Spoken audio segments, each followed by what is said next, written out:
A report commissioned by the government into revelations by the Gleaner regarding conditions at the Golden Age home in Kingston was made available to the public on April 18. The expose by the Gleaner revealed that residents were subjected to inhumane treatment and inadequate facilities. Minister of State in the Office of the Prime Minister, with responsibility for local government, Robert Montague, said that the investigative team found several deficiencies. He also gave recommendations.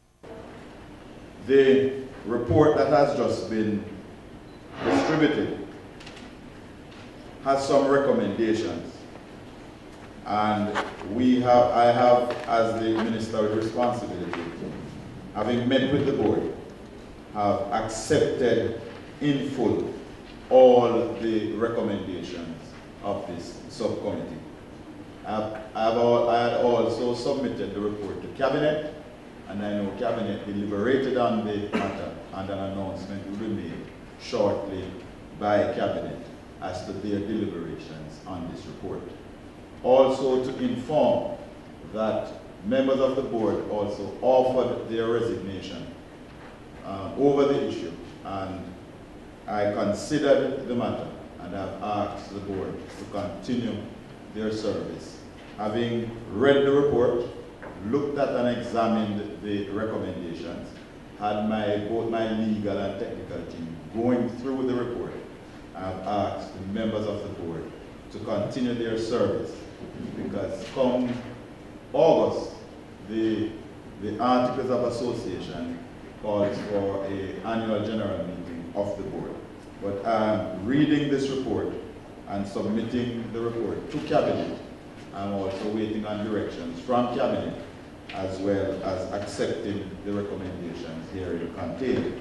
The recommendations of the board, and what I'll do first of all is to go through the allegations and then to deal with the recommendations. The allegations that were contained in the article spoke to the question of mass bathing, including public co-ed bathing and hosing down of residents. The subcommittee did not observe any mass bathing or co-ed bathing, and this was strongly denied by each person that was questioned on the issue. And also including that the disturbing image of one of our residents on the front pages of the Sunday Gleaner has been the subject of particular concern to us and the general public. The investigation has revealed that this resident is a 56-year-old mentally challenged woman who has been at the home since its inception some 26 years ago and is a habitual undresser.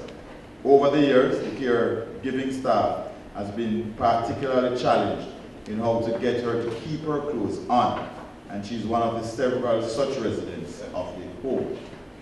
The whole matter of the restraints, the majority of the residents of Cluster D are unable to stand, and some are so severely disabled that they are unable to sit without support. Notwithstanding their disabilities, many are able to move about by creeping. These residents are placed on the floor, 1, to prevent them from falling from their beds and being injured, and 2, for their own safety. 3, cleanliness. We found that Cluster D was dirty and in some cases downright filthy. While in at least 2 rooms, we were pleased with the cleanliness we found. We observed that several rooms in Cluster D had a strong and offensive odor. We also saw evidence of bathrooms not being properly cleaned and found mold on several of the bathroom walls. Whereas Cluster D is of particular concern, we were heartened by the fact that Cluster A was found to be satisfactory. 4, verbal abuse of the residents. What was heard to have been verbal abuse, calling residents quote-unquote gal, occurs.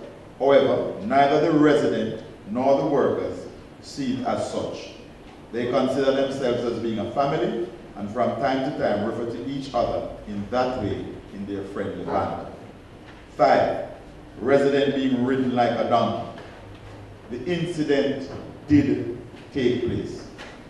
It is said to be a game that the residents and some of the staff play. We are told that no weight is placed on the disabled resident. The staff stands over the resident and the motion of riding assimilated. It is reported that the staff member who was seen doing the riding, quote unquote, grew up as a baby with these residents as her mother used to work with the home and kept her there, where she would mix and play with these disabled children.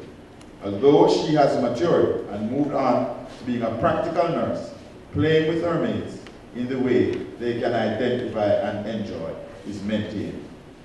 Staff being overworked. The allegation, as reported in the article by workers of being overworked, was also brought to the attention of the investigative committee. In our interviews, the common cry is that the home requires more manpower to adequately manage the workload, particularly on the night shifts, where only one worker is on duty at Cluster D. And Cluster D has 50 residents. Residents constantly on the floor. Some of the more mentally and physically challenged residents are allowed on the floor. For safety purposes, these residents are better protected from self-inflicted injuries by being placed on the floor. Residents are soiled, tattered, and in worn clothing. While the home operates its own laundry, it only concentrates on washing and drying. Clothes are returned to the clusters, where they are straightened as much as possible, folded, and stored. The minister and chairman of the board, Ryan Hall, were also pressed over why resignations of some board members were not accepted. The members of the board who felt that they ought to resign believe that there were certain areas in which we could have been more proactive, verifying reports that were brought to the board, and also in our own visits and oversight of the operations. So that's the basic reason. Because as you recognize the allegations that are out there, the majority of the allegations really have found nothing untoward. That's the way we operate with the people around us. I really don't see holding the board accountable for the issues that were raised, the investigation that was done. A board is set up to deal with policy. And what a lot of the issues that were raised in your article and covered in the report spoke to administrative and management breakdown.